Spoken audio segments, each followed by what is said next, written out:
అన్న మీ పేరు? షేక్ గౌస్ బాషా. ఏం చేస్తూ ఉంటారన్న? ఫ్యాబ్రికేటర్. అన్న మీ గత 18 నెలల పరిపాలన ఈ గవర్నమెంట్ వచ్చిన తర్వాత ఎలా ఉంది, ఏం జరుగుతుంది అంటారు? అసలు రాష్ట్రంలో ఏం జరుగుతుంది అంటారు? ముందుగా మన రాష్ట్ర ప్రజలకి నూతన సంవత్సర శుభాకాంక్షలు. ఈ ప్రభుత్వం వచ్చిన తర్వాత రాష్ట్ర ప్రజలకు ఏం జరుగుతుంది ఏంటి అని అంటే సస్యశ్యామలమైనటువంటి వాతావరణం దొరుకుతుంది. గతంలో పడినటువంటి కష్టాలన్నీ దూరం అవుతున్నాయి. ఏ కష్టాలు అయితే పడ్డారో, పనులు లేక, ఇసుక ఆపేసి పనులు లేక, ఏదైతే ఆపేశారో ఇప్పుడు అనేక ఇండస్ట్రీలు వస్తున్నాయి, మనకి అనేక వస్తున్నాయి. అవన్నీ ఇచ్చేస్తూ అందరికీ ఉద్యోగాలు వస్తున్నాయి. మొన్నే మగా డిఎస్సి వదిలేరు. ఇవన్నీ వస్తున్నాయి ప్రజలకి, గతంలో లేని అన్నీ ఇప్పుడు వస్తున్నాయి. తర్వాత వచ్చేసి ఈ రాష్ట్ర ప్రజలకి గతంలో ఉన్న ఇండస్ట్రీలు వెనక్కి వెళ్ళిపోయే పరిస్థితిని చూసాము. ఇప్పుడు తిరిగి ఇండస్ట్రీస్ మొత్తం మళ్ళీ తిరిగి వస్తున్నాయి. గతంలో మీ రాజధాని ఏది అంటే చెప్పుకోవడానికే నానా అవస్థలు పడ్డారు ప్రజలు. ఇప్పుడు మీ రాజధాని ఏది అంటే చెప్పడానికి ఒక చక్కటి రాజధాని ఉంది, మాకు అమరావతి మా రాజధాని అని చెప్పేటటువంటి పరిస్థితి కల్పించింది ప్రభుత్వం వచ్చిన తర్వాత. అంటే మరి మీరు అంటున్నారు రాజధాని అన్నీ అవుతున్నాయి అంటున్నారు, కానీ ఆయన చెప్తా ఉన్నాడు కదా, నేను కేసులు వేస్తే అన్నీ ఆగిపోతుంది, ఈ గవర్నమెంట్ ఏం చేయలేదు, నేను వస్తేనే చేస్తా అంటున్నాడు కదా, దాన్ని ఎలా దొరుకుతుంటారు? ఆయనకు ఆల్రెడీ 5 సంవత్సరాలు టైం ఇచ్చారు, 2019 నుంచి 24 దాకా. ఏం చేశారు? అక్కడ ఏమైనా ఆయన అభివృద్ధి చేశాడు అంటే చెట్లు చేమలో పనికిరాని చెత్తని అభివృద్ధి చేశారు. మన రాజధాని ఏదైతే ఉందో ఆ రాజధానిలో ఆ చెత్తని, పేరుకుపోయిన చెత్తని తీయడానికి, అక్కడ పెట్టిపోయినటువంటి చెట్లని పొట్లని కొట్టడానికే ఒక 2 నెలలు టైం పట్టింది ప్రభుత్వానికి. తర్వాత ఆ చెత్తతో పాటు ఇతర పాలనలో చేసిన చెత్త ఏదైతే ఉందో, ఈ ఎక్కడి నుంచి ఎక్కడ తీసుకెళ్ళి, సచివాలయం ఎక్కడ తాకడ పెట్టాడు, ఎక్కడ పెట్టాడు, ఎట్లా ఏం చేశారు, డోక్రా మహిళలకు సంబంధించినటువంటి వీటి మీద కూడా ఎట్లాగా తాకడ పెట్టేసి లోన్లు తీసుకున్నాడు, ఏం చేశాడు, ఈ చెత్త అంతా ఏరడానికి ఒక 6 నెలలు పట్టింది. 6 నెలల తర్వాత సంవత్సర పరిపాలన, ఈ రాష్ట్ర ప్రభుత్వం చేసిన పరిపాలన ఏదైతే ఉందో అద్భుతంగా ఉంది, అమోఘంగా ఉంది. ప్రతి పథకం అందుతుంది. 1వ తారీఖు మనకి జనవరి 1 నూతన సంవత్సరం వచ్చిందని చెప్పి ప్రజలందరికీ ముందుగానే నూతన సంవత్సరం అందించాలి, అందరూ హ్యాపీగా ఉండాలి అని చెప్పేసి ఒకరోజు ముందుగానే పింఛన్లు ఇంటికి వచ్చి ఇచ్చినటువంటి పరిస్థితులు ఈ ప్రభుత్వంలో కనబడుతున్నాయి. అంటే మరి ఆయన చెప్తా ఉన్నాడు కదా, నా టైంలో ఏదైతే ఆయన టైంలో గోల్డెన్ టైమ్స్ అంట కదా, ఈ గవర్నమెంట్ వచ్చిన తర్వాత అప్పుల పాలన తప్పితే ఏం లేదు, పదే సంక్షేమ పథకాలు ఏం అందట్లేదు అని చెప్పి అంటున్నాడు. నిజంగానే ఏం అందట్లేదా? ఇప్పుడు ఆయన గోల్డెన్ పరిపాలన అయితే, గోల్డెన్ ఇదైతే రాష్ట్ర ప్రజలందరూ కలిసి 11 సీట్లు కింద మిగిలిస్తారు. కనీసం ప్రతిపక్ష హోదాని కూడా ఆయనకి ఇవ్వకుండా ఎందుకు ఇచ్చేస్తారు? ఎందుకంటే ఆయన గోల్డెన్ అని ఏదనుకుంటున్నాడో అది ఆయనకి, ఆయనటువంటి నాయకులకి, అటువంటి మినిస్టర్లకి, వాళ్ళ మినిస్టర్లకి గోల్డెన్, రాష్ట్ర ప్రజలకి కాదు. ఆయన చెప్పింది బహుశా ఆ పదం మర్చిపోయి ఉంటారు. మాకు, మా నాయకులకి, మా మినిస్టర్లకి చెప్పడం మర్చిపోయి ఉంటారు. దాన్ని కట్ చేసి ప్రజలకి అనే దాని మీద చెప్తున్నారు. అంటే ఇక్కడ ఇప్పుడు ఈరోజు మనం చూస్తూ ఉన్నాం, గత అయితే నెల రోజుల నుంచి ప్రజాదర్బార్ పేరిట ప్రజల యొక్క వినతులు తీసుకుంటున్నారు. గతంలో వాలంటీర్ వ్యవస్థ ఉండేది అంటారు, గతంలో వాలంటీర్ వ్యవస్థ ద్వారా మేము ఎంతో చేసాం, పేదలకు ఎంతో మేలు చేసాం అని చెప్పి అన్నారు, చాలా సంక్షేమ పథకాలు అందించా ఉన్నారు. ఎందుకని ఇంకా పేద ప్రజలందరూ ఇలా వస్తున్నారంటారు? ఎందుకనంటే గతంలో ఆయన ఏదైతే వాలంటీర్ వ్యవస్థ ఉంది అన్నారో, ఒక వాలంటీర్ వ్యవస్థ చేస్తుంది అని చెప్పేసి ఈయన కనీసం ఇంట్లో కూర్చొని పబ్జీ ఆడుకుంటూ తెరల చాట్లో దాక్కొని వస్తూ చేశాడో, ఆ వాలంటీర్ వ్యవస్థ చేసినటువంటి తప్పిదాలు ఏదైతే ఉన్నాయో దాన్ని సరి చేసుకోవడం కోసం ఈరోజు జనాలు వస్తున్నారు. అవి ఏంటి అంటే, వాళ్ళు ఒకచోట ఉంటారు కానీ ఇంకోళ్ళు ఎవరిదో వచ్చేసి వీళ్ళ దాంట్లోకి ఈ లొకేషన్ యాడ్ అయిపోద్ది. ఆ యాడ్ అయిపోయింది, మీ దాంట్లో ఎంతమంది ఉన్నారు, అంతమంది ఉన్నారు, మీకు ఈ ఉద్యోగాలు ఉన్నాయి, మీకు ఈ పథకం రాదు అని చెప్పి పథకాలు అక్కడ. అటువంటి పరిస్థితులన్నీ సరిచేసుకోవడానికి, అలాంటి పరిస్థితులను చక్కదిద్దుకోవడానికి ఈరోజు ప్రజలు వస్తున్నారు. అలాగే ఈయన ప్రభుత్వంలో 2019 నుంచి 24 దాకా ఉన్నటువంటి ప్రభుత్వంలో ఏదైతే ఉందో ఆ ప్రభుత్వంలో నేను ఇల్లు ఇస్తాను, ఇస్తాను అని మభ్యపెట్టి ఉన్నటువంటి కొండలను కొట్టేసేసి ఆ కొండల్ని మైనింగ్ అయితే చేసుకున్నారు కానీ అక్కడ ఉన్నటువంటి భూములు ప్రజలకు ఇవ్వడంలో చాతచక్యం చూపించలేదు.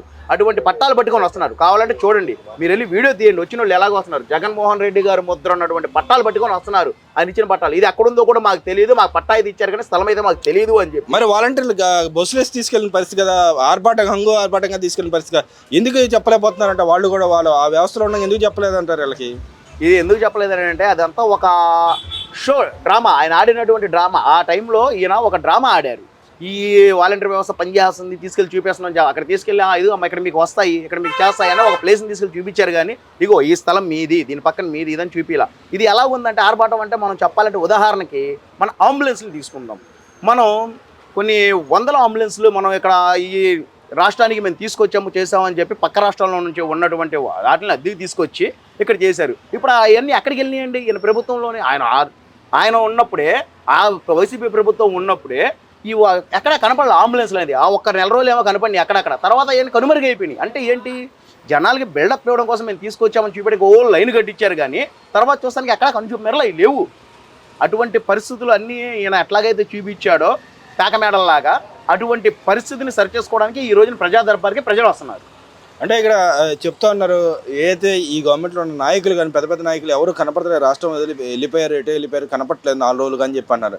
నిజంగానే నాయకులందరూ వెళ్ళిపోయారు అంటారు, లేకపోతే వాళ్ళ పర్సనల్ ఇష్యూ బహిరంగపరుచుకొని వెళ్ళారంటారు? అసలు ఇప్పుడు నాయకులు వెళ్ళిపోయారు అని అంటే ఎప్పటి నుంచి కనపట్లేదు, ఎక్కడ కనపట్లేదండి? 2019 నుంచి 2024 దాకా ఎక్కడ కనపడ్డారండి? మీలో ఏ నాయకుడు వచ్చారండి? ఒక ఎమ్మెల్యే వచ్చారా? ఎవరు వచ్చారు? లాస్ట్ ఎలక్షన్ మూమెంట్లో ఒక 6 నెలల మూమెంట్లో మీరు వచ్చారు. ఆ 6 నెలల మూమెంట్లో వస్తే జనాలు మిమ్మల్ని క్వశ్చన్ చేస్తే వీళ్ళు ఆ పార్టీ వాళ్ళు ఈ పార్టీ వాళ్ళు అని చెప్పి వాళ్ళ మీద అనేక కేసులు పెట్టిన సందర్భాలు మేము అనేక చూసాం. టీవీలో కూడా చూస్తున్నాము. ప్రభుత్వాన్ని ప్రశ్నిస్తే కొట్టుడే, అలాంటి పరిస్థితులు చూస్తున్నాం. అంతెందుకు, ఇప్పుడు మొన్న ఈ పీపీపీ పథకం ఏదైతే ఉందో అది కేంద్ర ప్రభుత్వం నుంచి అమలై వచ్చింది. 2023లో స్వతహాగా జగన్మోహన్ రెడ్డే దాని కేంద్ర ప్రభుత్వం దగ్గర ఒప్పందం చేసుకున్నాడు. ఈ పథకం మాకు ఇష్టమే, మేము సమ్మతమే దీనికి అని చెప్పి తీసుకొచ్చాడు. ఇప్పుడు ఆయన దాని గురించి ఏం మాట్లాడుతున్నాడండి? అది కరెక్ట్ పథకం కాదు, కరెక్ట్ ఇది కాదని. అది చూస్తానికి ఎలా ఉంటుందండి ఈయన వైఖరి? గతంలో రాజధాని భూములు మాకు సమ్మతమే అని చెప్పి అసెంబ్లీ సాక్షిగా ఆయన అక్కడ మాకు రాజధాని ఇష్టమే అని చెప్పి అతను ప్రతిపక్షంగా ఉన్నప్పుడు చెప్పి, ఈయన పాలకపక్షం వచ్చిన తర్వాత ఇక్కడ రాజధాని కరెక్ట్ కాదని చెప్పి మాట మార్చారు చూసావా? అలాగా 2 మాటల మనిషి, 2 నాలుకల మనిషి. ఇప్పుడు వాలంటీర్ వ్యవస్థ ఏదైతే ఉందో ఆ వ్యవస్థ చేసిన తప్పిదాల మూలంగా ఈ ప్రజా దర్బార్ కోసం సమస్యలు ఏదైతే ఉన్నాయో అవి దృష్టిలో పెట్టుకొని పాలక నాయకులు, సీఎం గారు కానీ, డిప్యూటీ సీఎం గారు కానీ, మినిస్టర్లు కానీ ఈ వాలంటీర్ వ్యవస్థని మరింత మెరుగుపరిచిన తర్వాత మళ్ళీ ప్రజల్లోకి పంపించాలి అని చెప్పి వాళ్ళకి ట్రైనింగ్ సెక్టర్స్ కోసం ట్రై చేస్తున్నారు. వాళ్ళు అసలు ఏ తప్పిదాలు చేశారు, ఈ ప్రభుత్వంలో ఏది జరగకూడదు అనేది ఒక ట్రైనింగ్ సెక్టర్ చేస్తున్నారు.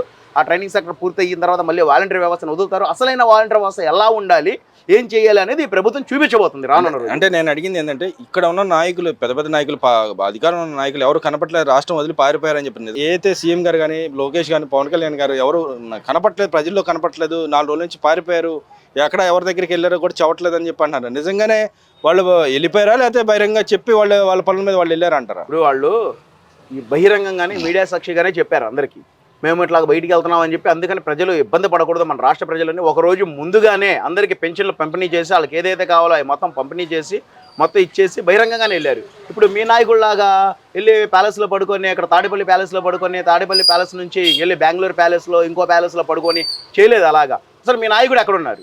ఈ 4 రోజుల నుంచి కాదు, ఈ 4 నెలల నుంచి మీ నాయకుడు ఎక్కడున్నాడు? మొన్న వరదలు వచ్చినప్పుడు కానీ, లేకపోతే తుఫాను వచ్చినప్పుడు కానీ మీ నాయకుడు ఎక్కడున్నాడు? ఎప్పుడు ఎక్కడ ఉంటాడు? ఉంటేనేమో తాడేపల్లి ప్యాలెస్, మిస్ అవుతేనేమో ఇప్పుడు బెంగళూరు ప్యాలెస్. ఈ ప్యాలెస్లు తప్ప ప్రజాపాలన కానీ, ప్రజాక్షేత్రం కానీ ఆయనకి తెలుసా? ప్రజలకు రావడం ఆయనకి తెలుసా? మీరు మాట్లాడుతున్నారు. ముందు మమ్మల్ని కాదు, మీ ఇప్పుడున్న పాలకపక్షాన్ని కాదు, మీ నాయకుల్ని, వైసీపీ నాయకుల్ని అడగండి, ఎక్కడున్నారు మన నాయకులు, ఎక్కడున్నారు, ఏం చేస్తున్నారు ఏంటి అని చెప్పేసి మీరు ముందు వాళ్ళని ప్రశ్నించండి. అంటే ఈ గవర్నమెంట్ వచ్చిన తర్వాత పేదల పొట్ట కొడుతుందంట కదా, ఎవరైతే రోజువారీ కూలీలు కూడా పొట్ట కొడుతుంది ఈ గవర్నమెంట్ అని చెప్పి అంటున్నారు. నిజంగానే రోజువారీ కూలీలు పొట్ట కొడుతుంది అంటారు అసలు? ఇప్పుడు ఆ మాట చెప్పే అధికారం కానీ, అర్హత కానీ వైసీపీ ప్రభుత్వానికి లేదండి. గతంలో 2019లో వీళ్ళు గెలిచిన తర్వాత వచ్చి మొట్టమొదటి చేసిన పని ఏంటంటే ఇసుక ఆపడం. ఇసుక ఆపి కుటుంబ పరిశ్రమలు కాయాకష్టం చేసుకునేటటువంటి రంగాలు 150 రంగాల్ని, ఇప్పుడు రాడ్ బెండింగ్ వాళ్ళే కానీ, టాపీ వాళ్ళే కానీ, సెట్రింగ్ వాళ్ళే కానీ, తర్వాత కార్పొరేటర్సే కానీ, పెయింటర్లే కానీ అందరి పొట్ట కొట్టిన వ్యక్తి ఎవరైనా ఉన్నారు అంటే జగన్మోహన్ రెడ్డి పార్టీ, అది ఉన్నారంటే వైసీపీ పార్టీ. వీళ్ళు చేసిన తప్పిదాలని, వాళ్ళ తప్పిదాలని బహుశా దీట్లాగా చూపిస్తున్నారేమో. ఇప్పుడు ఏ ఒక్కరు కూడా ఖాళీగా లేరు. ఈ రోజున కొన్ని పనులకి కూలీలు దొరకనటువంటి పరిస్థితి కనబడుతుంది. కావాలన్నా సరే కూలీలు కూడా దొరకకుండా మేము బిజీగా ఉన్నాం, మాకు 4 రోజులు పని ఉంది, 4 రోజుల తర్వాత వస్తాము అన్నట్టు చెప్పేటటువంటి పరిస్థితులు ఈ ప్రభుత్వం వచ్చిన తర్వాత ఇప్పుడు కనబడుతుంది. గతంలో దేవుడా మాకు ఎక్కడ ఏంటి పని లేదేంటి, ఇలా ఇసుక ఆపేసాడేంటి, మా పరిస్థితి ఏంటంటే రోడ్ల మీద పడి ఇచ్చేసిన వాళ్ళు చాలామంది ఉన్నారు. చాలామంది వలస కూడా వెళ్ళిపోయారు వేరే రాష్ట్రాలకి పనులకి. అవి మేము చూసాం. బస్సులు దొరకని టైంలో, దీంట్లో కరోనా టైంలో కూడా నడుచుకుంటూ కూడా వెళ్ళిపోయారు, ఇక్కడ పనులు లేక ఇలాగ ఇబ్బంది పడుతున్నారు అని చెప్పి. అంటే వాళ్ళు అంటున్నారు కదా, ఇక రాష్ట్రంలో మీరు ఏమైనా వలసలు వెళ్తారని చెప్పి అంటున్నారు. ఈ గవర్నమెంట్లో కూడా వలసలు వెళ్తున్నారు, రాష్ట్ర జీడిపి పడిపోతుంది, ఏదో బయటికి మాత్రం ఎంత ఉందో అంత ఉందని చెబుతున్నారు, కానీ ఎవరికి ఏది అమలు కావట్లేదు, ప్రజలకి సంక్షేమ పథకాలు అమలు కావట్లేదు, ఉద్యోగాలు కలపలేదు. మేము వస్తే జాబ్ వస్తుంది ఇది అని చెప్పారు. ఇప్పుడు ఎన్ని జాబ్లు వచ్చాయని చెప్పి అడుగుతున్నారు. నిజంగానే జాబ్లు ఏం క్రియేట్ చేయలేదంటారు రాష్ట్రంలో? ఇప్పుడు ఎన్ని జాబులు వచ్చినాయి అంటే, మీరు ఇచ్చినట్టుగా వాలంటీర్ వ్యవస్థలను ఇచ్చేసి నేను జాబులు ఇస్తాను, 1,00,000 జాబులు ఇస్తాను, 2 లక్షల జాబులు ఇస్తాను అని చెప్పి మభ్యపెట్టే ప్రభుత్వం ఈ ప్రభుత్వం కాదు. మొత్తంగా మన కానిస్టేబుల్ని రెడీ చేసి 6,000 మందికి 10 మందికి కానిస్టేబుల్ జాబులు ఇచ్చింది. తర్వాత మెగా డిఎస్టీ వదిలింది. ఈ ఇట్లాగా అనేక రంగాల్లో అనేక వాటిలో జాబులు తీసుకొచ్చి ఇచ్చారు. మళ్ళీ రానున్న కాలంలో జాబులు చేయడం కోసం అని చెప్పి ఇండస్ట్రీని కూడా తీసుకొచ్చి డెవలప్ చేస్తున్నారు. ఇప్పుడు రానున్న కాలంలో చదువుకున్న యువత బయట రాష్ట్రాలకి వెళ్లకుండా బయట రాష్ట్రాలే మన దగ్గరికి వచ్చి పనిచేసేలాగా మన వ్యవస్థను తయారు చేస్తున్నారు.